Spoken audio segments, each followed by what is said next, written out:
Because देखिए, जो demographic theory की जो हम बार बार बात कर रहे हैं, उसके साथ साथ उनकी जो फर्टिलिटी रेट की बात होती है वो भी बहुत अलार्मिंग रेट पे है। It's not just in America की बात नहीं होती है, हम भारत के संदर्भ में भी जब बात करते हैं, यूरोप में हम ये देख रहे हैं कि फर्टिलिटी रेट भी बहुत हाई है। तो पहले आप एक तो आपका बेस हाई, ऊपर से अगर आप फर्टिलिटी हाई करते हो तो डेफिनेटली जो प्यू रिसर्च की बात हम कर रहे हैं कि 2030 तक ये मुस्लिम पॉपुलेशन जो है ज्यूइश को सरपास कर जाएगी।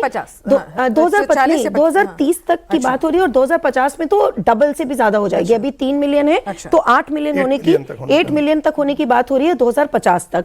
तो ये अपने आप में एक बहुत अलार्मिंग एक स्टेटस की बात हो रही है। और जैसा सर कह रहे हैं, so it's not just about a demographic change, it is also about the job profile, कि आप अपने आप को प्लेस ऐसी जगहों पे कर रहे हो कि आप एक नरेटिव सेट कर सको। आप एक एंटी हिंदू, एक एंटी इंडिया नरेटिव सेट करके एक इस्लामोफोबिया जो हो गया था वहां पे जो 9/11 के बाद, तो उस चीज को आप बाहर निकाल के उस चीज को आप बिल्कुल उभरने की बात जो कर रहे हो, ये अपने आप में एक बहुत अलार्मिंग चीज है। सिर्फ पॉपुलेशन बढ़ने की बात तक भी अलार्मिंग तो बहुत ज्यादा है ही, बट उसके बाद आप कौन सी जॉब प्रोफाइल्स में जाते हो पेनास, ये बहुत अलार्मिंग चीज है, जो not just in America, even in India, even in, देखिए अगर आप अपने पड़ोसी मुल्कों को भी देखें तो बांग्लादेश में भी जो हुआ है, जो नेपाल में हुआ था, वहां इस्लामीकरण से ही तो जो बार बार हो रहा है, दैट इज जब इस्लाम वहां पे बहुत ज्यादा हावी हो जाता है, तभी तो ये सब सेंटिमेंट्स और ये सब जो शुरू हो जाता है। जब अगर हम बात करते हैं कि सोशल मीडिया के उपद्रव से, जिसके हम शुरू से ही चर्चा करते आए हैं